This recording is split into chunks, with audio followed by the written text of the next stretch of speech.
Good afternoon all.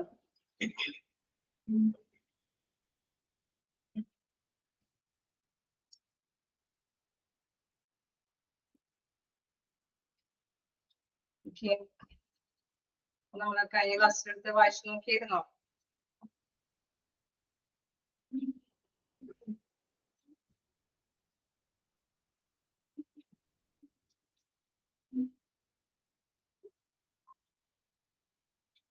Okay, നമ്മൾ എവിടെ വരെ എടുത്ത് നിർത്തിയത്?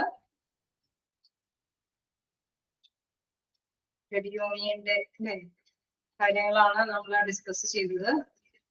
ഓക്കെ, ഇവിടെ വരെയാണെന്ന് ഓർമ്മയുണ്ടോ?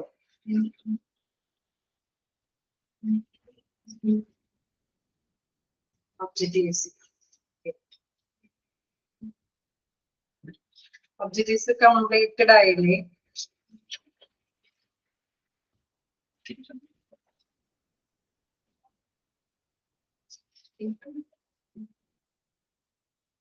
Objectives.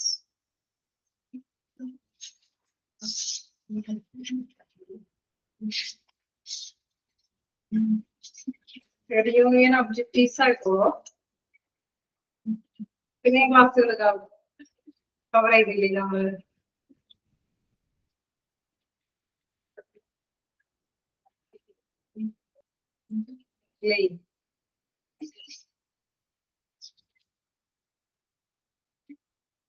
റോൾ ഫങ്ഷൻസ്, യൂണിയൻ, അതുപോലെ തന്നെ ട്രേഡ് യൂണിയന്റെ വിവിധ ടൈപ്സ് ഓഫ് ട്രേഡ് യൂണിയനുകൾ കംപ്ലീറ്റ് ചെയ്തു. അതുവരെ എനിക്കല്ലേ നമ്മളെടുത്ത് നിർത്തിയത്? ആണോ? നോക്കാം. ട്രേഡ് യൂണിയന്റെ എവിടെ വരെയാണ് എടുത്ത് നിർത്തിയത് പറഞ്ഞിരിക്കുന്നത്.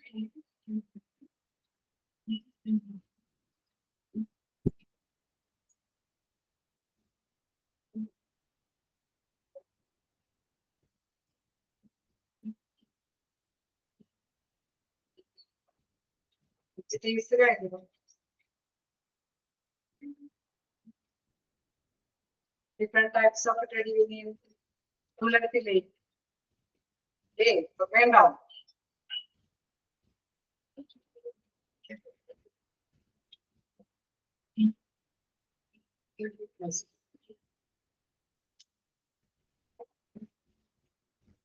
തോന്നുന്നു എന്താണ് നമ്മുടെ പ്രോബ്ലംസ് ഓഫ് ട്രേഡ് യൂണിയൻ തുടങ്ങിയാണ് നമുക്ക് എടുക്കേണ്ടതായിട്ട് വരുന്നത്.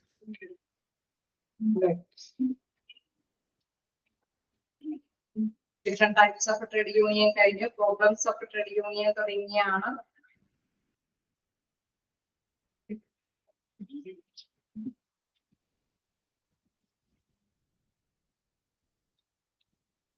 ആണോ? കളക്റ്റീവ് ബാർഗൈനിങ് ആണ് സ്റ്റാർട്ട് ചെയ്യുന്നത്. Objectives of collective bargaining. അപ്പൊ നമ്മൾ കളക്റ്റീവ് ബാർഗൈനിങ് സ്റ്റാർട്ട് ചെയ്തിട്ടുണ്ട്. ഓക്കെ ശരിയാണ്.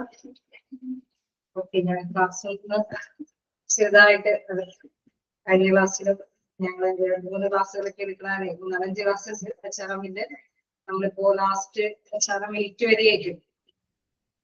അപ്പോ എന്താണ്, അതുകൊണ്ട് തന്നെ ഒരു ചെറിയ വേരിയേഷൻ വന്നതാണ്. ഓക്കെ, കളക്റ്റീവ് ബാർഗൈനിങ് ആണ് നമ്മൾ എടുത്തുകൊണ്ടിരിക്കുന്നത്. അതിന്റെ ഒബ്ജക്റ്റീവ്സ് ട്രേഡ് യൂണിയന്റെ ലൈബ്രറി. ഓക്കെ, കളക്റ്റീവ് ബാർഗൈനിങ്ങിന്റെ നമ്മളെ എന്താണ് അവിടെ ഒബ്ജക്റ്റീവ്സ് എന്നല്ല, അവിടെ ഒരു എക്സാമ്പിൾസ് വരെ അല്ലേ?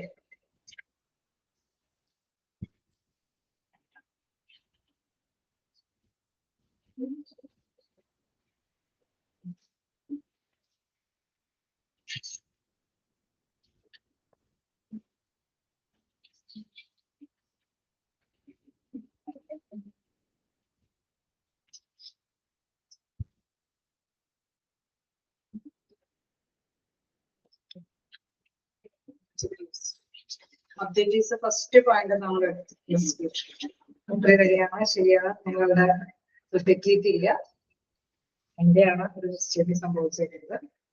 അപ്പൊ ഒബ്ജക്റ്റീവ്സ് ഫസ്റ്റ് പോയിന്റ് നമ്മൾ കവർ ചെയ്യും. ഓക്കെ, എന്താണ് കളക്റ്റീവ് ബാർഗൈനിങ് എന്നുള്ളത് നിങ്ങൾ ഡിസ്കസ് ചെയ്തതാണ്. സോറി, ഈ സമയം കുറച്ച് ഒരു മിസ്അണ്ടർസ്റ്റാൻഡിങ് കൊണ്ട് പറ്റിയതാണ്. ഓക്കെ, ക്ഷമിക്കണേ.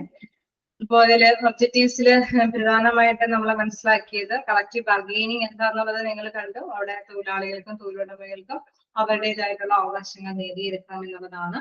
തീർച്ചയായിട്ടും സ്വന്തം അവകാശങ്ങൾ നേടിയെടുക്കുമ്പോൾ അല്ലെ അവര് എന്തെങ്കിലും ഒരു സാങ്ഷൻ അനുവദിക്കണമെങ്കിൽ തീർച്ചയായിട്ടും നമുക്കറിയാം അതിൻ്റെതായിട്ടുള്ളൊരു എന്താണ് ഒരു സെറ്റപ്പോട് കൂടിയിട്ട് അല്ലെ. തൊഴിലാളികൾക്കാണെങ്കിൽ യൂണിയന്റെ നേതൃത്വത്തിലായിരിക്കും കളക്റ്റീവ് ബാർഗെയിനിങ് നടത്തുക. അതോടൊപ്പം തന്നെ തൊഴിലാളി ഉടമകള് അവരുടേതായിട്ടുള്ള കാര്യങ്ങൾ നേടിയെടുക്കാനായിട്ടും അവരുടെ അസോസിയേഷനെ കൂട്ടുപിടിച്ചിട്ടായിരിക്കും ബാർഗെയിൻ ചെയ്യുന്നതിനൊക്കെയുള്ള കാര്യം നമുക്കറിയാം. ഓക്കെ, അപ്പൊ ഇനി നമുക്ക് നെക്സ്റ്റ് നോക്കാനുള്ളതില് ഒബ്ജക്റ്റീവ്സ് ഓഫ് കളക്റ്റീവ് ബാർഗെയിനിങ്ങിൽ ഫസ്റ്റ് നമ്മൾ കണ്ടു to give opportunity to workers to participate. Okay, അതായത് നമ്മൾ പ്രധാനമായിട്ടും ഡിസ്കസ് ചെയ്തതില് എന്താ to give opportunity to workers to participate. ഇവിടെ തീർച്ചയായിട്ടും വർക്കേഴ്സിന് പാർട്ടിസിപ്പേറ്റ് ചെയ്യാനായിട്ടുള്ള ഒരു അവസരമാണ് ലഭ്യമാകുന്നത് അല്ലെ. കളക്റ്റീവ് ബാർഗെയിനിങ് വരുമ്പോൾ തീർച്ചയായിട്ടും വർക്കേഴ്സിനും കൂടി അവരുടേതായിട്ടുള്ള കാര്യങ്ങളെല്ലാം തന്നെ അവരുടെ വ്യൂ പോയിന്റ്സ് അല്ലെ അവരുടെ കാഴ്ചപ്പാടുകളൊക്കെ കൂടി അതിൽ ഉൾക്കൊള്ളിക്കാൻ വരും എന്നുള്ളത് സാധിക്കും എന്നുള്ളത് പ്രധാനമായിട്ടും നല്ലൊരു കാര്യമാണ്. കാരണം നമുക്കറിയാം ഓർഗനൈസേഷനെ സംബന്ധിച്ച് നല്ലൊരു തീരുമാനം എടുക്കാൻ സാധിക്കും അല്ലെ. കാരണം അവരാണ് ആക്ച്വലി വർക്കിംഗ് നേച്ചർ അല്ലെ, വർക്ക് ഫീൽഡിൽ അവരാണ് വർക്ക് ചെയ്യുന്നത്. ആക്ച്വലി നേരത്തെ കൂടി കുറെ പോളിസി നയങ്ങളൊക്കെ രൂപീകരിച്ചുകൊണ്ട് മാത്രം നമുക്ക് ലക്ഷ്യം നേടാൻ സാധിക്കില്ല. ആക്ച്വലി വർക്ക് ചെയ്യുന്നവരുടെ എക്സ്പീരിയൻസ് അതുമായി ബന്ധപ്പെട്ടുള്ള തീരുമാനങ്ങൾ എടുക്കുമ്പോഴാണ് ആക്ച്വലി നമുക്ക് ഒരു സ്മൂത്ത് ആയിട്ട് വിചാരിച്ച നേട്ടങ്ങളൊക്കെ നേടിയെടുക്കാൻ സാധിക്കുള്ളൂ അല്ലെ. അപ്പൊ അവരുടെ അവസരങ്ങൾ വളരെ പ്രധാനപ്പെട്ട കാര്യമാണ്. അതൊരു പ്രധാനപ്പെട്ട ലക്ഷ്യമാണ്. ഇങ്ങനെ കളക്റ്റീവ് ബാർഗെയിനിങ് ചെയ്യുമ്പോഴാണ് അത് സാധ്യമാകുന്നത്. To improve management worker relationship. Okay, നമ്മളിപ്പോ ഒരു കാര്യം സാധ്യമാക്കി എടുക്കണമെന്ന് വരുമ്പോൾ ഒരു കമ്മിറ്റിയൊക്കെ കൂടും അല്ലെ, ഒരു നെഗോഷിയേഷൻ ചർച്ചയൊക്കെ സംഘടിപ്പിക്കും. തീർച്ചയായിട്ടും ചർച്ചയിൽ നീളം ഇരു കൂട്ടരുടെ ആർക്കാണോ അല്ലെ അവരുടേതായിട്ടുള്ള ഇൻട്രസ്റ്റ് ആണ് ആവശ്യമായിട്ട് വരുന്നത്, അവര് ആ ഇൻട്രസ്റ്റ് നേടിയെടുക്കാൻ വേണ്ടിയിട്ട് തന്നെ തീർച്ചയായിട്ടും അവിടെ ആ ഒരു നെഗോഷിയേഷനിൽ വരും. അപ്പൊ അവിടെ നല്ലൊരു ബെറ്റർ കമ്മ്യൂണിക്കേഷൻ നടത്തിയിട്ടാണ് ഈ ഒരു ലക്ഷ്യങ്ങളൊക്കെ നേടിയെടുക്കും. നമുക്ക് എന്താണെന്ന് നോക്കാം. Management worker relationship is strengthened by collective bargaining. അതായത് അവിടെ ശക്തി പ്രാപിക്കുന്നത് അവിടെ ഇരു കൂട്ടരെയും കൂടി ഒരു കളക്റ്റീവ് ബാർഗെയിനിങ് നടത്തുമ്പോഴാണ്. Barriers of communication can be eliminated by face-to-face interaction between management and workers. അപ്പോ തീർച്ചയായിട്ടും ചിലപ്പോൾ വല്ലപ്പോഴൊക്കെ ഈ തൊഴിലുടമേനെ ശ്രദ്ധയിൽപ്പെടുന്നത് തന്നെ കാണുന്നത് തന്നെ അല്ലെ. അവര് ചിലപ്പോൾ വേണമെങ്കിൽ അവരുടെ ഡയറക്ഷൻ മാത്രമൊക്കെ ആയിരിക്കും കൊടുത്തിരിക്കുന്നത്. മാർക്കറ്റ് പ്ലേസിൽ വന്നും വർക്കേഴ്സ് ആയിരിക്കും വർക്ക് ചെയ്യുന്നത് അല്ലെ. ഫേസ് ടു ഫേസ് ചെയ്യാനുള്ള ഈ അവസരങ്ങളൊക്കെ ചിലപ്പോൾ ലഭ്യമാകുന്നത് ഇത്തരത്തിലുള്ള ചർച്ചകളൊക്കെ സംഘടിപ്പിക്കുമ്പോഴായിരിക്കും. അപ്പൊ അവർക്ക് ഫേസ് ടു ഫേസ് അവരുടേതായിട്ടുള്ള പ്രോബ്ലംസ് ഒക്കെ നേരിട്ട് തന്നെ ആശയവിനിമയം നടത്താനായിട്ട് സാധിക്കും എന്നുള്ളതാണ് പ്രധാനപ്പെട്ട കാര്യം. There is a better understanding of each other's views and recommendations leading to greater cooperation. Okay, അപ്പൊ ഇവിടെ മനസ്സിലാക്കേണ്ട ഒരു പ്രധാനപ്പെട്ട കാര്യം എന്ന് പറയുന്നത് റെക്കമെൻഡേഷൻ എന്തെങ്കിലും ആവശ്യമുണ്ടെങ്കിൽ അല്ലെ അവിടെ തീർച്ചയായിട്ടും ഒരു സഹകരണത്തിന് വരുമ്പോൾ അവരൊക്കെ ചോദിക്കാം അല്ലെ. ഞങ്ങള് അല്ലെങ്കിൽ ഒരു കക്ഷി അവർക്ക് വർക്കിംഗ് കണ്ടീഷൻ എന്തെങ്കിലും മോശമായിട്ടായിരിക്കാം, അതല്ലെങ്കിൽ ടൈം അവേഴ്സ് എന്തെങ്കിലും കാര്യങ്ങളൊക്കെ സാധിച്ചിരിക്കാനായിരിക്കും, അല്ലെങ്കിൽ എന്തെങ്കിലും ഹസാർഡ്സ് പോലെയുള്ള കാര്യങ്ങളൊക്കെ വരുമ്പോൾ അവർക്ക് എന്തെങ്കിലും അല്ലെ ഒരു ഹെൽത്ത് പ്രോബ്ലംസിനൊക്കെ ഒരു സെക്യൂരിറ്റി അല്ലെ ഒരു പ്രൊട്ടക്ഷൻ കിട്ടാൻ വേണ്ടിയിട്ടുള്ള എന്തെങ്കിലും കാര്യങ്ങളൊക്കെ നേടിയെടുക്കാനായിരിക്കും.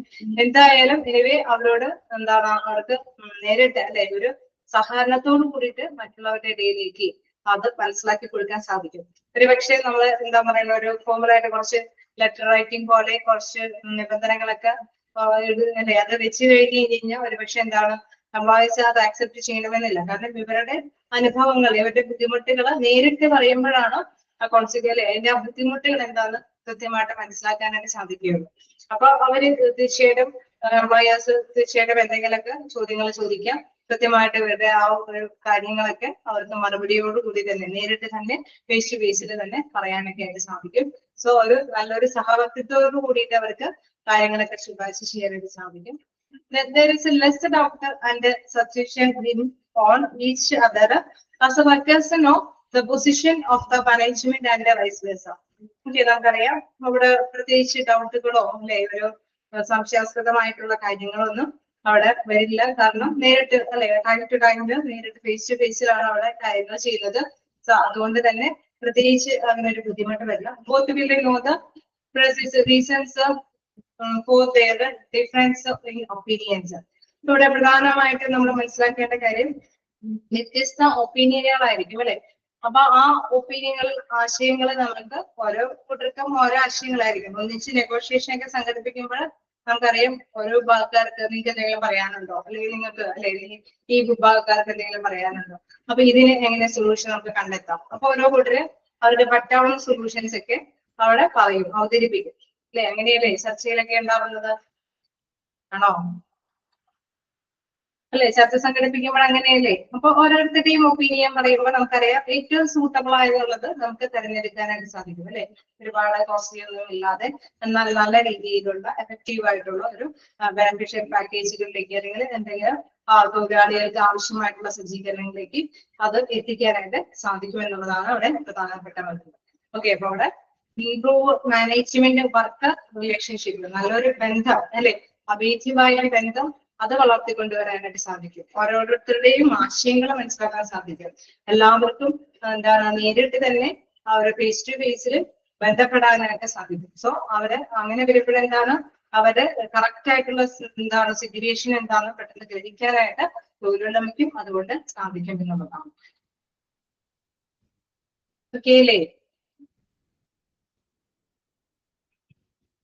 ഓക്കെ, നമുക്ക് നെക്സ്റ്റ് നോക്കാം. To resolve industrial disputes. Okay, നമുക്കറിയാം വ്യവസായ തർക്കങ്ങൾ ഉണ്ടാവാൻ ഒരുപാട് സാധ്യതകളുണ്ട് അല്ലെ. അപ്പൊ സോൾവ് ചെയ്യാനായിട്ട് സാധിക്കും. This process involves the joint effort of both workers and management to solve differences. Hence, it can be an effective method to resolve industrial disputes. Okay, അപ്പൊ ഇതില് പ്രധാനമായിട്ടും വരുന്നത് ഒരു എഫക്റ്റീവ് ആയിട്ടുള്ള മെത്തേഡാണ് അല്ലെ. It can be effective method എന്ന് പറയുമ്പോൾ ഒരു കാര്യക്ഷമമായിട്ടുള്ള ഒരു മെത്തേഡാണ് മാനേജ്മെന്റിന് അല്ലെ. സോ കൃത്യമായിട്ട് തന്നെ ഡിഫറൻസുകൾ എന്തെങ്കിലുമൊക്കെ വ്യത്യസ്തതകളൊക്കെ മനസ്സിലാക്കുകയാണെങ്കിൽ അവിടെ ജോയിന്റ് എഫോർട്ടോട് കൂടിയിട്ട്, അതായത് വർക്കേഴ്സും തൊഴിലുടമയ്ക്കൊക്കെ ഒന്നിച്ചു നിന്നുകൊണ്ട് തന്നെ മാനേജ്മെന്റിനെയൊക്കെ ഒന്നിച്ചു നിന്നുകൊണ്ട് തന്നെ നല്ലൊരു ഫലപ്രദമായിട്ടുള്ള മെത്തേഡിലൂടെ ഒരു ഇൻഡസ്ട്രിയൽ ഡിസ്പ്യൂട്ട്സ് വരുന്നത്, അതായത് വ്യവസായ തർക്കങ്ങളെ സോൾവ് ചെയ്യാൻ സാധിക്കും. Both parties get to know each other clearly because of a collective bargaining. നമുക്കറിയാം ഒരു കൂട്ടര് അല്ലെ അവരുടേതായിട്ടുള്ള പ്രോബ്ലംസ് ബുദ്ധിമുട്ടുകൾ അവര് വേജസ് കൂട്ടിത്തരണമെന്ന് അല്ലെ തൊഴിലാളികൾ ആവശ്യപ്പെട്ട് കഴിഞ്ഞാൽ തീർച്ചയായിട്ടും തൊഴിലുടമയ്ക്ക് വേണ്ടിയിട്ട് മാനേജ്മെന്റിനെ പറയാം അല്ലെ, ഇത്രയും ഫണ്ട് ഇറക്കിയിട്ട് ഇത്രയാണ് നമുക്ക് കിട്ടിയിരിക്കുന്ന റിട്ടേൺ. ഓക്കെ, അപ്പൊ അതില് എങ്ങനെ നിങ്ങൾക്ക് ഇത്രയും സർവീസ് കൂട്ടിത്തരാൻ സാധിക്കും. അവിടെ തീർച്ചയായിട്ടും അവരുടേതായിട്ടുള്ള മാറ്റേഴ്സുകൾ അവിടെ കൃത്യമായിട്ട് തന്നെ ഡിസ്കഷനിൽ ഇടാനായിട്ട് സാധിക്കും. ക്ലിയർലി അവിടെ കളക്റ്റീവ് ബാർഗെയിനിങ് നടത്താനായിട്ട് സാധിക്കും. Then each and every problem is discussed in a detail and solutions are reached accordingly. ഓരോ പ്രോബ്ലംസും ഇതുമാതിരി തന്നെ അവതരിപ്പിച്ച് അല്ലെ. ഇപ്പൊ നമ്മളെ മീറ്റിംഗ് ഒക്കെ അല്ലെങ്കിൽ ഇങ്ങനെ ചർച്ച സംഘടിപ്പിക്കുമ്പോൾ ഓരോ പോയിന്റ് വൈസ് ആയിട്ട് അത് ചർച്ചയിൽ അവതരിപ്പിച്ചിട്ട് തന്നെ സൊല്യൂഷൻസ് കണ്ടെത്താനായിട്ട് സാധിക്കുന്നതാണ്. ഓക്കെ അല്ലേ? എന്തെങ്കിലും ഡൗട്ട് ഉണ്ടെങ്കിൽ ചോദിക്കണോട്ടോ. ഓക്കെ, തിരക്ക് പിടിച്ച് പറഞ്ഞു പോകുന്നതിൽ എന്തെങ്കിലും മനസ്സിലാവായിലേക്ക് എന്തെങ്കിലും ചോദിച്ചു പോവാം. ഓക്കെ, നെക്സ്റ്റ് നോക്കാം. To give benefits to employees. Okay, അതായത് ഒരു ബെനിഫിറ്റ് അല്ലെ എംപ്ലോയീസിന് എപ്പോഴും ബെനിഫിഷ്യൽ ആയിട്ടുള്ള കാര്യമാണ് നമ്മൾ കളക്റ്റീവ് ബാർഗെയിനിങ് നടത്തുമ്പോൾ തീർച്ചയായിട്ടും ഉണ്ടാവുന്നത്. തീർച്ചയായിട്ടും കളക്റ്റീവ് ബാർഗെയിനിങ് നടത്തുന്നത് തൊഴിലുടമയിൽ നിന്ന് തൊഴിലാളികൾക്ക് അർഹതപ്പെട്ടത് നേടാൻ വേണ്ടിയിട്ടാണ്. അപ്പൊ important objectives of a collective bargaining is to discuss various fringe benefits with which employees are concerned. നമുക്കറിയാം അവിടെ കൂടി അല്ലെ ഇവിടെ എത്രത്തോളം എംപ്ലോയീസ് കൂടിയിട്ട് അവരുടേതായിട്ടുള്ള ആവശ്യങ്ങൾ നിറവേറ്റാൻ വേണ്ടിയിട്ട് ഇങ്ങനെ ചർച്ച അല്ലെ കളക്റ്റീവ് വിലപേശാൻ വേണ്ടിയിട്ട് സംഘടിപ്പിക്കുന്നവോ അത് ആവശ്യങ്ങൾ നിറവേറ്റി കൊടുക്കുക അല്ലെ. ആ ഫ്രിഞ്ച് ബെനിഫിറ്റ്സുകൾ അത് ഡിസ്കസ് ചെയ്യുക, അതങ്ങനെ കളക്റ്റീവ് ബാർഗെയിനിങ്ങിലൂടെ അതിന് ഒരു അല്ലെ സൊല്യൂഷൻസ് കണ്ടെത്തുക. അതാണ് ഇമ്പോർട്ടന്റ് ആയിട്ടുള്ള ഒരു ഒബ്ജക്റ്റീവ്. കളക്റ്റീവ് ബാർഗെയിനിങ് നടത്തുന്നതിന്റെ പ്രധാനപ്പെട്ട ഉദ്ദേശം എന്ന് പറയുന്നത് എന്താണ് discuss various French benefits with each employee are concerned. അല്ലെ, ഓരോ എംപ്ലോയിക്കും അർഹതപ്പെട്ട ബെനിഫിഷ്യൽ പാക്കേജുകളെ കുറിച്ചിട്ട് ഡിസ്കസ് ചെയ്യുക എന്നുള്ളതാണ്. Then some of these benefits are paid time off for vacation and illness, retirement funds, basic health care and expanded health care and expanded health care with the funds. Okay, നമുക്കറിയാം ഇങ്ങനെ ഭാഗ്യം ചെയ്യാൻ വരുന്ന കാര്യങ്ങളിൽ പെടുന്ന പ്രധാനപ്പെട്ട കാര്യം എന്ന് പറയുന്നത് എന്താണ് വൊക്കേഷനെ അല്ലെ, വെക്കേഷൻ ബെനിഫിറ്റുകൾ എന്തെങ്കിലുമൊക്കെ ലീവുമായി ബന്ധപ്പെട്ടോ അങ്ങനെ വെക്കേഷൻ ടൈമിലൊക്കെ എന്തെങ്കിലും ബെനിഫിഷ്യൽ പാക്കേജുകൾ അല്ലെങ്കിൽ അസുഖങ്ങളൊക്കെ നേരിടുമ്പോൾ അവർക്ക് എന്തെങ്കിലും ആനുകൂല്യങ്ങൾ റിട്ടയർമെന്റ് ഫണ്ടിനെ കുറിച്ചിട്ടോ അല്ലെങ്കിൽ ബേസിക് ഹെൽത്ത് കെയർ ഇൻഷുറൻസ് പാക്കേജുകളെ കുറിച്ചിട്ടോ അല്ലെങ്കിൽ അവിടെ മറ്റുള്ളവർക്കും കൂടി അഡീഷണൽ ആയിട്ട് ചിലപ്പോഴെങ്കിൽ അവരുടെ അസുഖത്തിനും കൂടി ലഭ്യതക്ക വിധത്തിലുള്ള കാര്യങ്ങളെ കുറിച്ചിട്ടൊക്കെ ബാർഗെയിൻ ചെയ്യാനായിട്ടായിരിക്കും പ്രധാനമായിട്ടും എംപ്ലോയീസ് ഇത്തരത്തിലുള്ള കളക്റ്റീവ് ബാർഗെയിനിങ് സംഘടിപ്പിക്കുന്നത്. അപ്പൊ ബെനിഫിറ്റ് ടു എംപ്ലോയീസ്, ഇതിന്റെ മോർ എഫക്ട് എന്ന് പറയുന്നത് അവിടെ ഡിസ്കഷൻ നടത്തുന്നു. ദെൻ അതിലെ കൃത്യമായിട്ടുള്ള സൊല്യൂഷൻസ് അവിടെ തീരുമാനത്തിലേക്ക് എത്തുകയാണ് ചെയ്യുന്നത്. ഓക്കെ, ക്ലിയർ ആണോ? ഒബ്ജക്റ്റീവ്സ് ഓക്കെ ആണോ? ഓക്കെ ആണ്. നമുക്ക് നെക്സ്റ്റ് നോക്കാനുള്ളത് ഇമ്പോർട്ടൻസ് ഓഫ് കളക്റ്റീവ് ബാർഗെയിനിങ് ആണ്.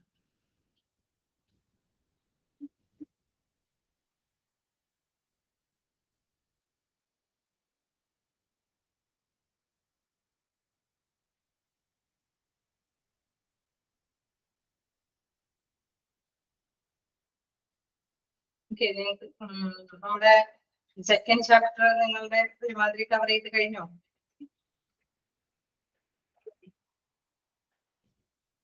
അതായത് നമ്മുടെ ചാപ്റ്റർ കുറച്ചുകൂടി ഉള്ളൂ.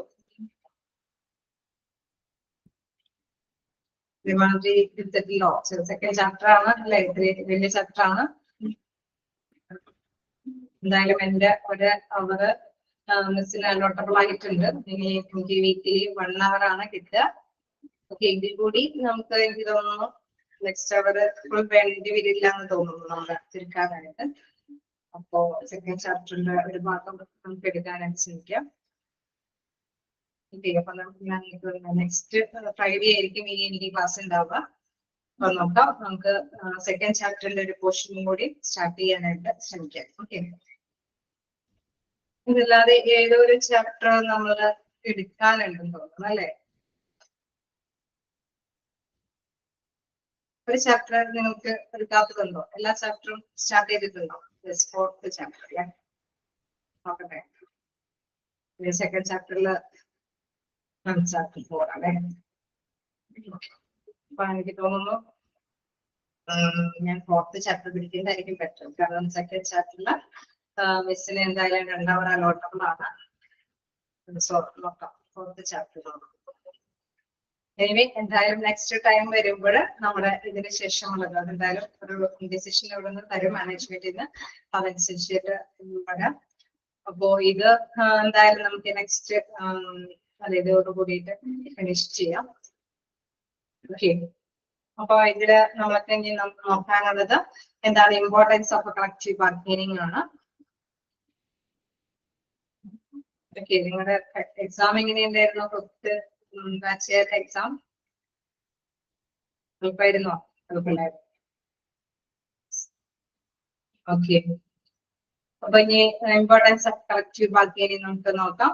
എന്താണ് importance of collective bargaining is as follows. First one society, employees, എന്താണ് എംപ്ലോയേഴ്സ് അല്ലെ? ഇവിടെ തീർച്ചയായിട്ടും നമുക്കറിയാം കളക്റ്റീവ് ബാർഗെയിനിങ് കൊണ്ട് നേട്ടം ഉണ്ടാവുന്നത് 3 കൂട്ടർക്കാണ് അല്ലെ? അവിടെ തൊഴിലാളികൾക്കും തൊഴിലുടമയ്ക്കും ഒപ്പം സൊസൈറ്റിക്കും അതിൻ്റെതായിട്ടുള്ള നേട്ടങ്ങൾ ലഭ്യമാകാനായിട്ട് സാധ്യതയുണ്ട്. അവിടെ ഒരു ചർച്ചകൾ വരുമ്പോൾ അത് ബാർഗെയിൻ ചെയ്ത് എടുക്കുന്നത് ഓരോ കൂട്ടരുടെ അവകാശങ്ങൾ നേടിയെടുക്കാനാണ്. തീർച്ചയായിട്ടും അതോടൊപ്പം തന്നെ സൊസൈറ്റിയിലും അതിൻ്റെതായിട്ടുള്ള കുറച്ച് നേട്ടങ്ങൾ നേടിയെടുക്കാനായിട്ട് സാധിക്കും അല്ലെ? Collective bargaining helps in dividing the benefit derived from industry equally among all the stakeholders, which include the employees, the union, the management, the customers, the suppliers, and the public.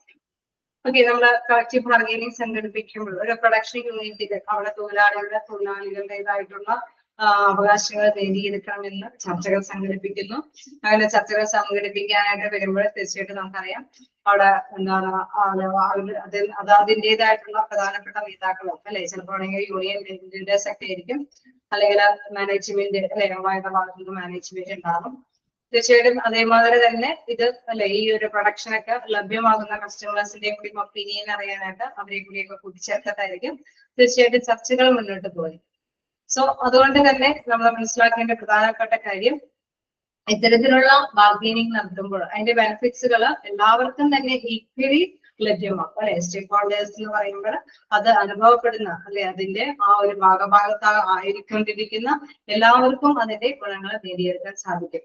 which include the employees, the unions, the management, the customers, the suppliers and the public.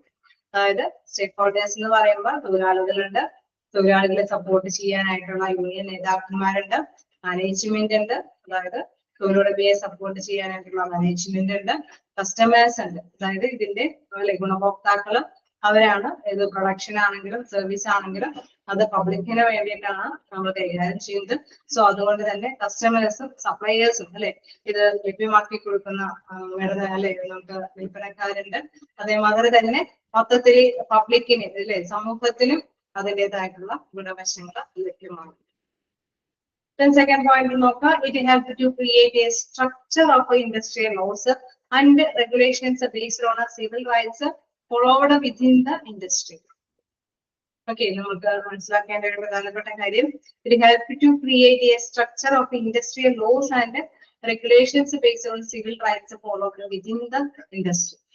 അല്ലെ അവിടെ ഇൻഡസ്ട്രിയിൽ നിയമാവലികളൊക്കെ അല്ലെ അതിന്റെ ഘടനയൊക്കെ തീർച്ചയായിട്ടും നമുക്ക് rules and regulations maintain ചെയ്യാൻ സാധിക്കും. ചിലപ്പോ ഒക്കെ ഇങ്ങനെ ബാർഗെയിൻ ചെയ്ത് വരുമ്പോഴാണ് അല്ലെ ഒറ്റക്കെട്ടായിട്ട് ചിലപ്പോൾ വിവിധ വ്യവസായ സ്ഥാപനങ്ങളിലെ തൊഴിലാളികളൊക്കെ ഒന്നിച്ചു ചെന്നുകൊണ്ട് തന്നെ ചർച്ചകളൊക്കെ സംഘടിക്കും. അപ്പൊ എന്താണ് എന്തെങ്കിലും എല്ലാവരും കൂടി ഇടപെട്ടുകൊണ്ട് ചില നിയമാവലികൾ വരെ നമുക്ക് ഇറക്കേണ്ടതായിട്ട് വരും അല്ലെ. അവർക്ക് അർഹതപ്പെട്ടത് ബാർഗെയിൻ ചെയ്തിരിക്കാൻ അവർ കൂട്ടമായിട്ട് പരിശ്രമിക്കുമ്പോൾ മൊത്തത്തിൽ എല്ലാവർക്കും ഫേവറബിൾ ആയിട്ടുള്ള തീരുമാനങ്ങളൊക്കെ എടുക്കേണ്ടതായിട്ട് വരും. It also makes it sure random decisions are avoided and rules are followed. Okay, വെറുതെ കുറച്ച് തീരുമാനങ്ങൾ എടുക്കാന്നല്ല, നമുക്കറിയാം ഒരു ഡിസിഷൻ എടുത്തു കഴിഞ്ഞാൽ അത് എല്ലാവർക്കും അതിന്റെ ആ ഒരു തീരുമാനത്തിന്റെ അല്ലെ കൃത്യമായിട്ടുള്ള അഡ്വാൻറ്റേജ് അവർക്ക് ലഭ്യമാകണം അല്ലെ. അപ്പൊ ഒരു കൂട്ടം കമ്പനിക്ക് മാത്രം അത് അതിനു വേണ്ടി മാത്രം റൂൾസ് ആൻഡ് റെഗുലേഷൻസ് ഇറക്കാൻ പറ്റില്ല അല്ലെ. തീർച്ചയായിട്ടും അങ്ങനെ ഒന്നിച്ചുള്ള വലിയ കാര്യങ്ങളൊക്കെ ആണെങ്കിലും തീർച്ചയായിട്ടും അവിടെ മൊത്തത്തില് അവരെ സംഘടിപ്പിച്ചതിന് ശേഷമാണ് തീരുമാനങ്ങളൊക്കെ എടുക്കാൻ സാധിക്കുള്ളൂ. റൂൾസ് അല്ലെ അവിടെ നിയമാവലിയോട് കൂടിയിട്ടാണ് ഇത്തരത്തിലുള്ള കാര്യങ്ങളൊക്കെ എടുക്കാനായിട്ട് സാധിക്കുള്ളൂ. And helping establishment industrial peace in the country. നമ്മള് അല്ലെ ഒരു സ്ട്രൈക്കും ലോക്കൗട്ട് ഒക്കെ നടത്തുക എന്ന് പറയുന്നത് എപ്പോഴും സമരം അല്ലെ ഒരാളൊക്കെ വിളിച്ചുകൊണ്ട് എപ്പോഴും പോയി കഴിഞ്ഞാൽ തീർച്ചയായിട്ടും നമുക്കറിയാം ഒരു ഡെവലപ്മെന്റും ഇല്ല അല്ലെ. അവിടെ ഒരു വികസനവും ഇല്ലാത്ത ഒരു ഏരിയ ആയിട്ട് മാറും, ഒരു വികസനവും ഇല്ലാത്ത കൺട്രി ആയിട്ട് മാറും. അപ്പൊ തീർച്ചയായിട്ടും ഇങ്ങനെ കളക്റ്റീവ് ബാർഗൈനിങ് ഒക്കെ വരുമ്പോൾ അവകാശങ്ങളൊക്കെ നേടിയെടുക്കുമില്ല, ബുദ്ധിമുട്ടുകളും അല്ലെ തടസ്സങ്ങളൊന്നും ഇല്ലാതെ തന്നെ ആ കമ്പനിക്ക് മുന്നോട്ട് പോകാനായിട്ട് സാധിക്കുകയും ചെയ്യും.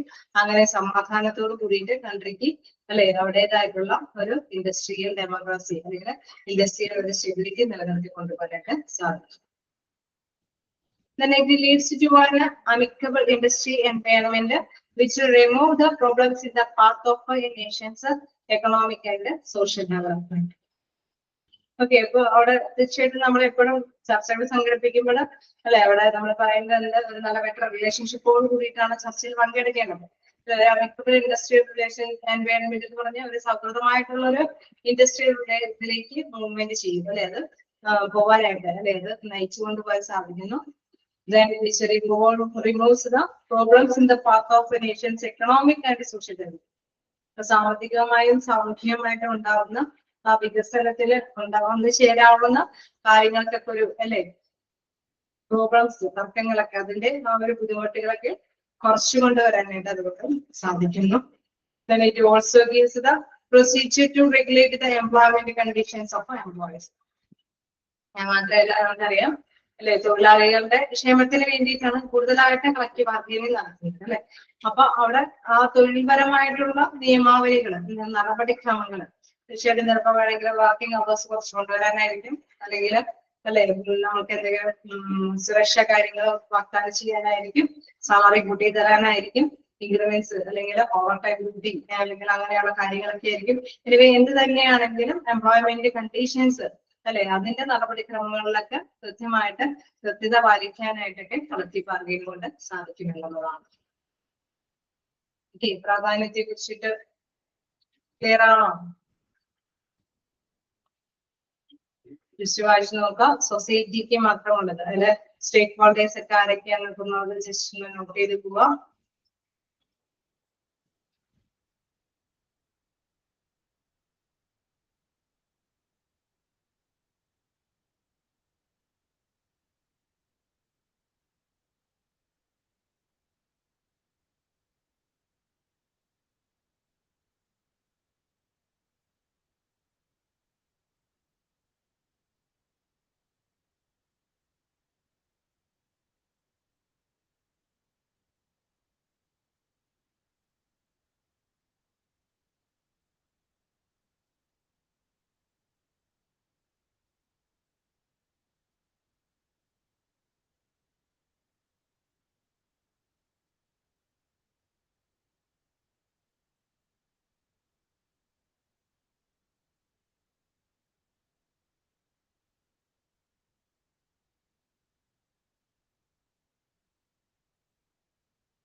നെക്സ്റ്റ് നോക്കാനുള്ളത് എംപ്ലോയീസ് ആണ്.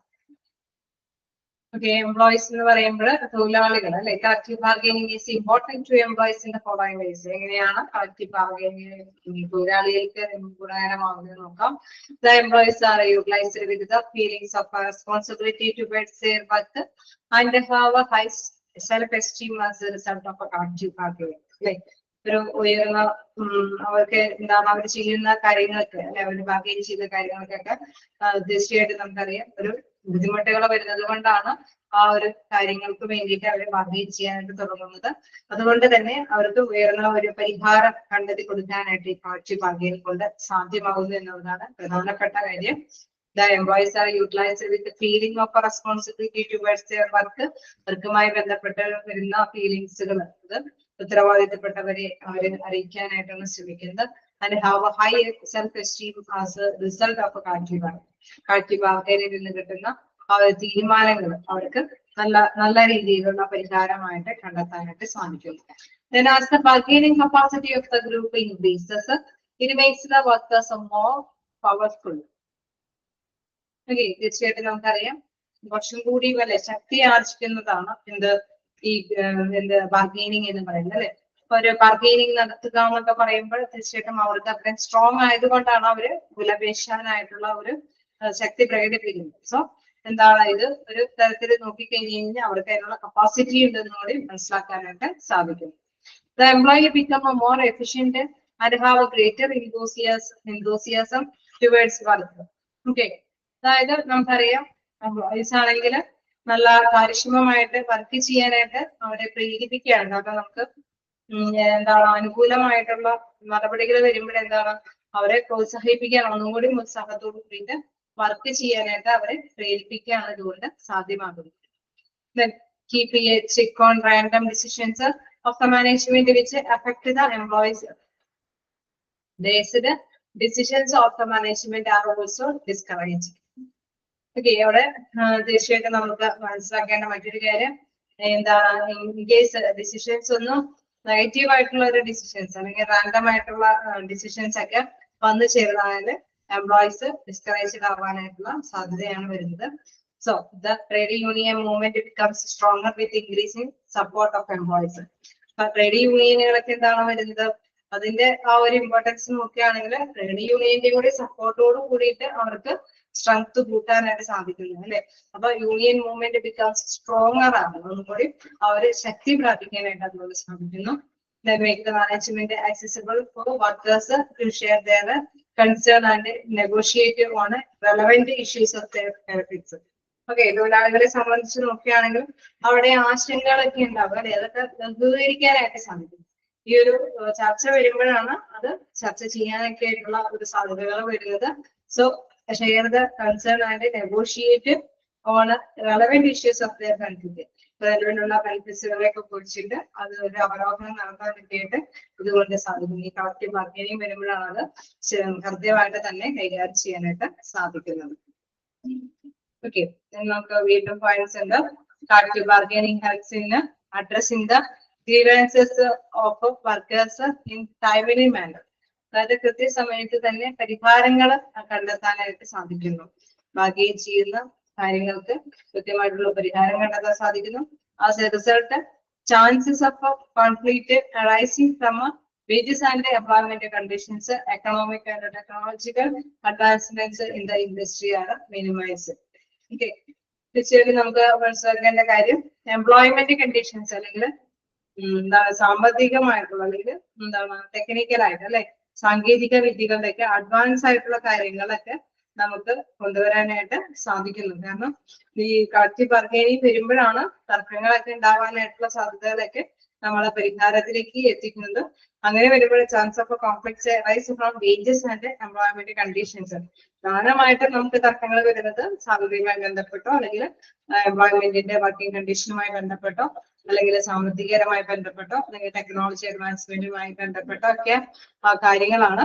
അതൊക്കെ ഒന്ന് കുറച്ചുകൊണ്ട് വരണം. അതിന്റെയൊക്കെ കാര്യങ്ങളൊക്കെ എല്ലാം കംപ്ലീറ്റഡ് ആയിട്ട് മാറ്റാൻ സാധിച്ചില്ലെങ്കിൽ ഒന്ന് മിനിമൈസ് ചെയ്ത് കൊണ്ടുവരാനായിട്ട് ഇതുകൊണ്ട് പ്രധാനമായിട്ടും സാധ്യമാകും. ഓക്കെ, ക്ലിയർ ആണോ?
ഓക്കെ, അപ്പൊ നമ്മള് സൊസൈറ്റിയുടെ കണ്ടു, എംപ്ലോയീസിന്റെ കണ്ടു, ഇനി എംപ്ലോയേഴ്സിന്റെ ആണ്.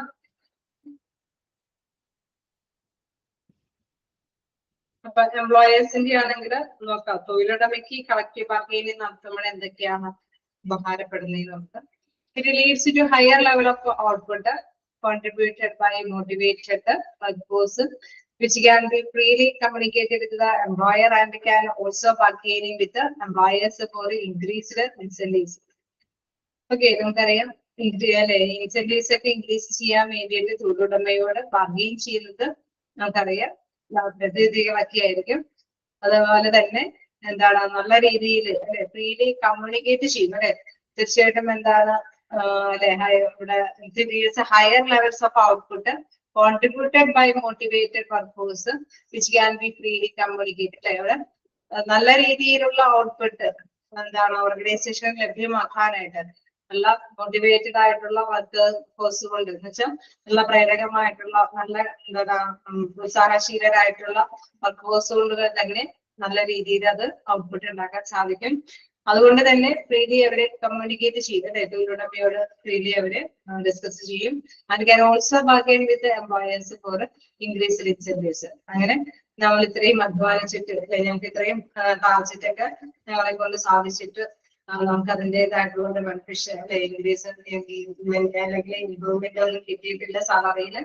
അപ്പൊ അതനുസരിച്ചിട്ടുള്ള ഇൻസെന്റീവ്സുകൾ എന്താണ് തീർച്ചയായിട്ടും എംപ്ലോയിക്ക് ലഭ്യമാക്കി കൊടുക്കും എന്നുള്ളതാണ്. തൊഴിലുടമ കളക്റ്റീവ് ബാർഗെയിനിങ് വരുമ്പോൾ തീർച്ചയായിട്ടും തൊഴിലാളികൾക്ക് ആവശ്യമായിട്ടുള്ളതൊക്കെ ബാർഗെയിനിങ്ങിലൂടെ തന്നെ നേടിയെടുക്കാനായിട്ട് അവസരം നൽകിയാണ്. Then it is very difficult for the employers to resolve every complaint of employees separately. Okay.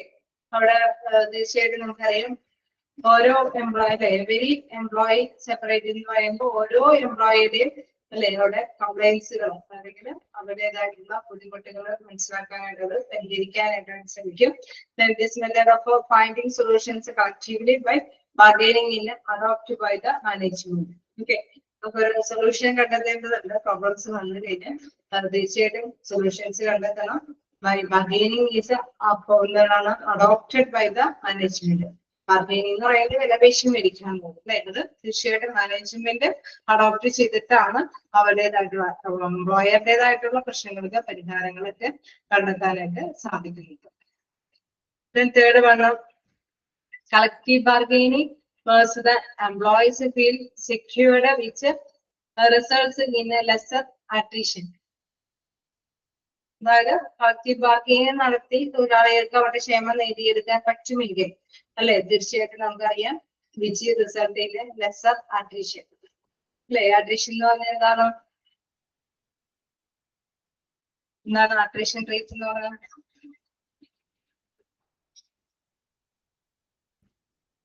അതായത് കമ്പനിയിൽ നിന്ന് വിട്ടുപോകാനായിട്ട് ചിലര് തയ്യാറാവും അല്ലെ. അപ്പൊ അത് തീർച്ചയായിട്ടും അങ്ങനെ അല്ലെ. ലെസർ അട്രീഷൻ റേറ്റ് എന്ന് പറഞ്ഞാൽ കൂടുതൽ ഇൻസെന്റീവ്സും കാര്യങ്ങളൊക്കെ കൊണ്ടുവരുമ്പോൾ എന്താണ് അവിടുന്ന് വിട്ടുപോകാനായിട്ടുള്ള ഒരു ടെൻഡൻസി അവിടെയുള്ള തൊഴിലാളികൾക്ക് ഉണ്ടാവില്ല അല്ലെ. അപ്പൊ collective bargaining means the employees secured which result in lesser attrition.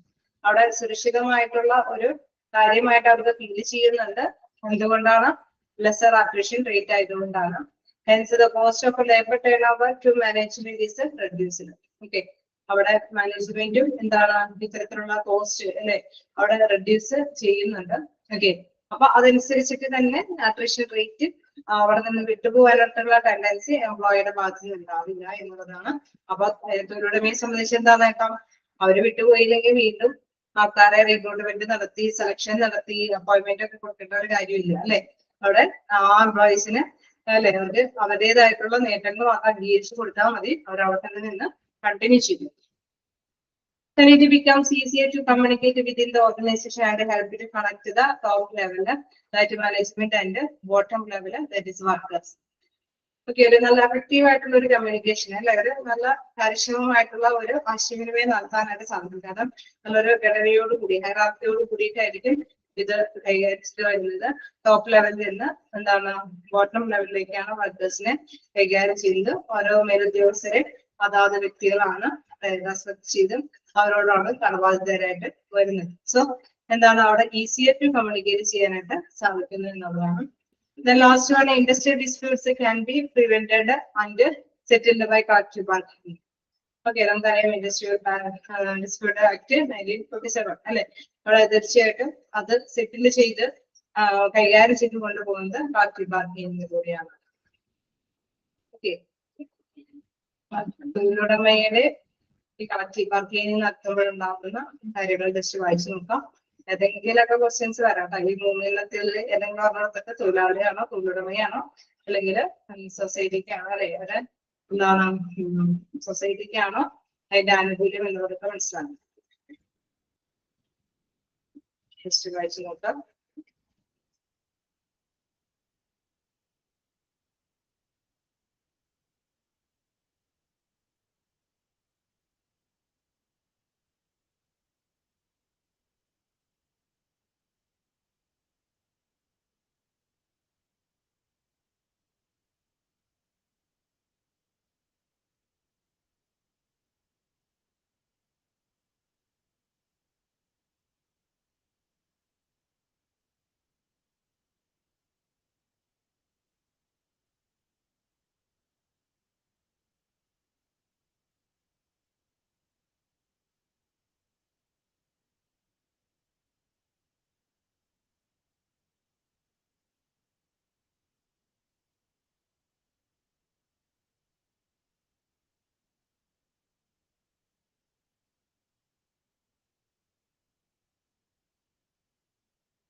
Okay, ഓരോന്നിനും കുറച്ച് പോയിന്റ്സ് വീതം ഉണ്ട് കേട്ടോ, 5 പോയിന്റ്സ് വീതം ഉണ്ട്. അതുകൊണ്ട് തന്നെ ഈ പോയിന്റ്സ് വെച്ചിട്ട് കുറച്ച് ക്വസ്റ്റ്യൻസ് വരാൻ സാധ്യതയുണ്ട്. ഇപ്പൊ തൊഴിലുടമയ്ക്ക് എന്താണ് കളക്റ്റീവ് ബാർഗൈനിങ് കൊണ്ട് ഉണ്ടാവാവുന്ന നേട്ടങ്ങൾ, അല്ലെങ്കിൽ ഓർഡർ വൺ ഔട്ട് എന്ന് പറയുമ്പോൾ ചിലപ്പോൾ 2 നേട്ടങ്ങളൊക്കെ തൊഴിലുടമയ്ക്ക് ഫേവറബിൾ ആയിരിക്കും.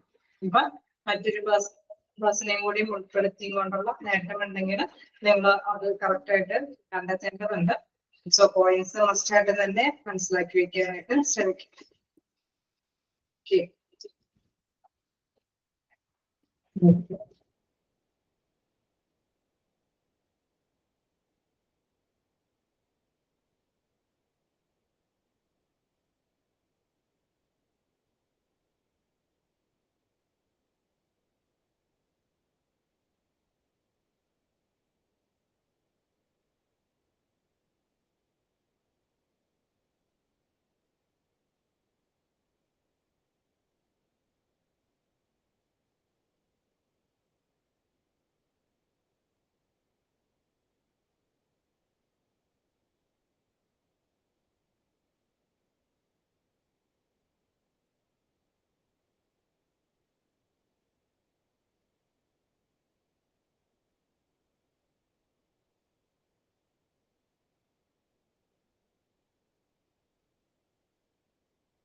പ്രോസസ് ഓഫ് കളക്റ്റീവ് ബാർഗൈനിങ് ഒന്ന് സ്റ്റാർട്ട് ചെയ്ത് വെക്കാം.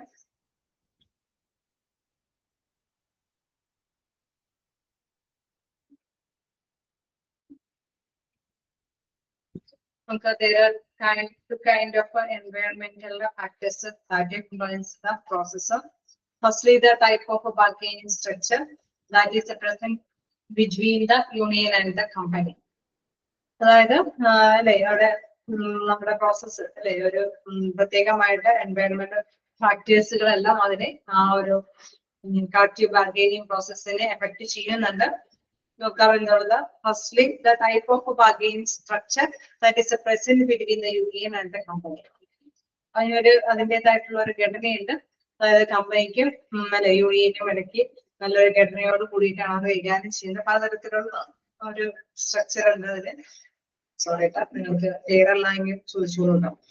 There are 4 main types of structure ആണുള്ളത്, ഘടനയാണ് അതിൽ പ്രധാനമായിട്ടുള്ളത്. First one, a single company dealing with a single union. അതായത് നമ്മളൊരു ഓർഗനൈസേഷനിലൊക്കെ ആവുമ്പോൾ അവിടെ ആ കമ്പനിയിൽ ഒരു യൂണിയൻ മാത്രമായിരിക്കും പ്രവർത്തിക്കുന്നത്. ഓക്കെ, അതിലെ മെമ്പേഴ്സ് എന്നൊക്കെ പറഞ്ഞാൽ ഒരു യൂണിയനിൽ തന്നെയായിരിക്കും വരുന്നത്. സോ അങ്ങനെ വരുമ്പോൾ നമുക്കറിയാം ബാർഗൈനിങ് നടത്തുന്ന സമയത്ത് വലിയ ബുദ്ധിമുട്ടുണ്ടാവില്ല. മാനേജ്മെന്റിന് ആ യൂണിയനെ മാത്രം തൃപ്തിപ്പെടുത്തിയാൽ മതിയാകും അല്ലെ. ആ യൂണിയൻ തീർച്ചയായിട്ടും എംപ്ലോയീസിൻ്റെതായിട്ടുള്ള അവകാശങ്ങൾ നേടിയെടുക്കാനായിരിക്കും വരുന്നത്. അപ്പൊ എംപ്ലോയിനെയും തൃപ്തിപ്പെടുത്തിക്കൊണ്ടായിരിക്കും തീരുമാനങ്ങൾ നടപ്പാക്കുന്നത്. Various companies dealing with single unions. Okay, നമുക്കറിയാം ഇതിപ്പോ ഒരു കമ്പനിയുടെ ഉള്ളിലുള്ള യൂണിയൻ മാത്രമല്ല, വിവിധ കമ്പനികളിൽ ഇതേമാതിരി ഒരു സിംഗിൾ യൂണിയൻ മാത്രമാണ് പ്രവർത്തിക്കുന്നതെങ്കിൽ വിവിധ കമ്പനികളുടെ അവിടെയുള്ള തൊഴിലാളികളുടേതായിട്ടുള്ള അവകാശങ്ങൾ നേടിയെടുക്കാൻ വേണ്ടിയിട്ടാണ് അവിടെ യൂണിയൻ നേതാക്കൾ വരുന്നത്. ഒരു ബാർഗൈൻ ചെയ്യുമ്പോൾ ഒരു പ്രാവശ്യം എടുക്കുന്ന തീരുമാനം എല്ലാ കമ്പനികളിലും അവർക്ക് ഫേവറബിൾ ആയിട്ട് തന്നെ കൈകാര്യം ചെയ്തെടുക്കാനൊക്കെ സാധിക്കും. വേരിയസ് യൂണിയൻസ് ഡീലിംഗ് വിത്ത് സിംഗിൾ കമ്പനി. അതായത് ഒരു കമ്പനിയിൽ തന്നെ വിവിധ യൂണിയനുകൾ ഉണ്ടാവാം അല്ലെ. വിവിധ രാഷ്ട്രീയ പാർട്ടികളുടെ സ്വാധീനത്തോട് കൂടിയിട്ട് വിവിധ യൂണിയനുകൾ അവിടെ ഉണ്ടാവാം. എല്ലാവരുടെ സ്ഥലത്തില്ലേ? ഉണ്ടാവും. ഒരു കമ്പനിയിൽ തന്നെ വിവിധ യൂണിയനുകൾ പ്രവർത്തിക്കാൻ സാധ്യതയുണ്ടോ? ഉണ്ട് അല്ലെ. വിവിധ യൂണിയനുകൾ അവിടെ പ്രവർത്തിക്കുന്നുണ്ടാവും. അപ്പൊ അവിടെ യൂണിയൻ നേതാക്കളുടെ നേതൃത്വത്തിലായിരിക്കും അവര് ഓരോ കാര്യങ്ങൾ ബാർഗൈൻ ചെയ്തെടുക്കുന്നത് അല്ലെ. അപ്പൊ various companies dealing with various union dealing with single company. കമ്പനിയിൽ തന്നെ വ്യത്യസ്ത യൂണിയനുകൾ അവിടെ ബാർഗൈൻ ചെയ്യാൻ വരുമ്പോൾ ഇച്ചിരി കൂടി വളരെ ബുദ്ധിമുട്ടാണ് അല്ലെ. രണ്ട് യൂണിയൻ നേതാക്കളെയും കൂടി തൃപ്തിപ്പെടുത്തേണ്ടതായിട്ട് വരും. കാരണം ഇരുകൂട്ടരും അല്ലെ അവരൊരു കോമ്പറ്റീവുകളായിട്ടായിരിക്കും മത്സരിക്കുന്നത് അല്ലെ. എന്റെ യൂണിയനിൽ മെമ്പർഷിപ്പ് കൂട്ടാനായിരിക്കും ഓരോ കൂട്ടരും താല്പര്യപ്പെടുന്നത്. സോ ഒരു ചെറിയ കോമ്പറ്റീഷൻ അവിടെ ഫീൽ ചെയ്യും. സോ അതുകൊണ്ട് തന്നെ തൊഴിലുടമയ്ക്ക് അവിടെ ബാർഗെയിൻ ചെയ്യുമ്പോൾ ഇത്രയും കൂടി എഫേർട്ട് എടുക്കേണ്ടതായിട്ട് വരും. Okay. Then various companies and unions dealing with each other. Okay, വ്യത്യസ്ത കമ്പനികളിൽ വ്യത്യസ്ത യൂണിയനുകളൊക്കെ ആയിട്ട് ഡീലിംഗ് വരുന്നു നമുക്കറിയാം. അപ്പൊ ഒരു കോമൺ ആയിട്ടുള്ള ഒരു എന്തെങ്കിലും റൂൾസ് ആൻഡ് റെഗുലേഷൻസ് ഒക്കെ അത് കൃത്യമായിട്ട് തന്നെ ഫോളോ ചെയ്യേണ്ടതായിട്ട് വരും. എങ്കിൽ മാത്രമാണ് ഇങ്ങനെ എല്ലാവരെയും തൃപ്തിപ്പെടുത്തി കൊടുക്കുക. ചിലപ്പോ ഒരു കൂട്ടർക്ക് ഒരു ന്യായവാദമാണെങ്കിൽ അടുത്ത കൂട്ടർക്ക് അടുത്ത ന്യായവാദമായിരിക്കും. അങ്ങനെ പലതരത്തിലുള്ള അല്ലെ ആർഗ്യുമെന്റ്സ് വാദപ്രതിവാദങ്ങളൊക്കെ വരാനായിട്ടുള്ള സാധ്യതകളുണ്ട്. അപ്പൊ തീർച്ചയായിട്ടും അങ്ങനെ വരുമ്പോൾ ഇച്ചിരി കൂടി ഹൈ റിസ്ക് കൂടുതലാണ് എന്തെന്നുള്ളതില് various companies and unions dealing with each other. Okay, ആ സ്ട്രക്ചർ ഘടന ഓക്കെയാണോ?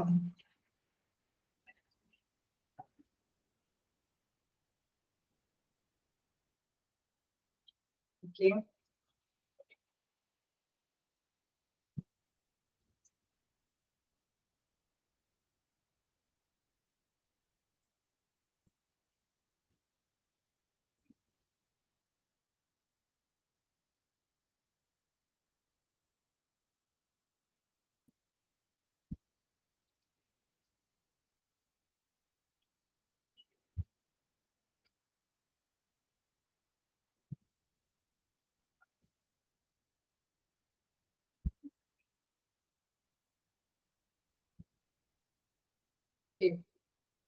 ഇവിടെ നിങ്ങൾക്ക് പഠിക്കാനുള്ളത് പറഞ്ഞ മാതിരി ഒരു ബാർഗെയിനിങ്ങിന്റെ ആ ഒരു പ്രോസസ്സാണ്. അതായത് preparing for negotiation, identifying bargaining issues, അങ്ങനെയുള്ള കാര്യങ്ങളാണ്. അതൊരു ചാർട്ട് രൂപേണയാണ് ആ പ്രോസസ്സ് ഇവിടെ കാണിച്ചിരിക്കുന്നത്. Preparing for negotiation, bargaining issues, negotiating, negotiation break down അല്ല എങ്കിൽ തീർച്ചയായിട്ടും എന്താണ് reaching the argument agreement, ratifying the agreement, administration of the agreement. അതായത് ഒരു ചർച്ച വരുമ്പോൾ ഇഷ്യൂസുകൾ ഉണ്ടാവുന്ന പ്രശ്നങ്ങൾ അവതരിപ്പിക്കുന്നു. ദെൻ അവിടെ ചർച്ച പാർട്ടിസിപ്പേറ്റ് ചെയ്ത് മുന്നേറുന്നു. ദെൻ അവസാനം അവിടെ ഒരു ബ്രേക്ക് ഡൗൺ സംഭവിക്കുകയാണ്. അതായത് ഓവർകമ്മിങ് ബ്രേക്ക് ഡൗൺ എന്ന് വെച്ച് കഴിഞ്ഞാൽ അവർക്ക് ബ്രേക്ക് ഡൗൺ ആയത് പിന്നീട് പുനരാരംഭിക്കുകയാണ്. ഇൻ കേസ് ബ്രേക്ക് ഡൗൺ ഇല്ല അല്ലെ ലോ ആണെങ്കിൽ റീച്ചിങ് ദ എഗ്രിമെന്റ്. അവിടെ ബ്രേക്ക് ഡൗൺ ഇല്ല എങ്കിൽ തീർച്ചയായിട്ടും അടുത്ത എഗ്രിമെന്റിലേക്ക് പോവുകയാണ്. പിന്നെ റാക്ടിഫൈ ദ എഗ്രിമെന്റ് അനുസരിച്ചിട്ട് ക്ലിയർ ആണോ എന്നൊന്നും കൂടി ചെക്ക് ചെയ്യേണ്ടതുണ്ട്. അഡ്മിനിസ്ട്രേഷൻ ഓഫ് ദ എഗ്രിമെന്റ്, അതിനുശേഷം അഡ്മിനിസ്ട്രേറ്റീവ് പവറിൽ ആ എഗ്രിമെന്റ് കൈകാര്യം ചെയ്യും. ഓക്കെ, അതാണ് ആ ഒരു പ്രോസസ്സിൽ പറയുന്നത്. അത് തന്നെയാണ് ഇവിടെ ഓരോന്നും 1 by 1 ആയിട്ട് നിങ്ങൾക്ക് പഠിക്കാനുള്ളത്. ഓക്കെ, അതോടുകൂടി നമുക്ക് ചാപ്റ്റർ തീരും. ഓക്കെ, എന്തായാലും ഇത് നമുക്ക് ഒന്നിച്ചിരിക്കണ്ട, കാരണം അത് സമയം കൊണ്ട് എടുത്തു കഴിഞ്ഞാൽ വായു പിടിച്ച് നിങ്ങൾ കേൾക്കേണ്ടി വരും. ഓക്കെ, എന്തെങ്കിലും ഡൗട്ടുകൾ ഉണ്ടോ? ഇതുവരെ എടുത്തതിൽ നമുക്ക് എന്തെങ്കിലും ഡിസ്കസ് ചെയ്യാം. എന്തെങ്കിലും ഡൗട്ടുകൾ എന്തെങ്കിലും ചോദിക്കാം.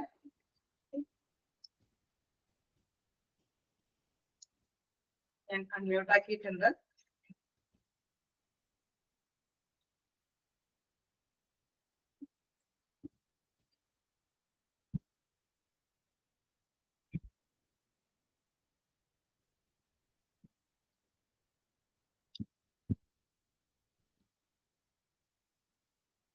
ഓക്കെയാണോ? ടെസ്റ്റ് വായിച്ച് നോക്കാട്ടോ.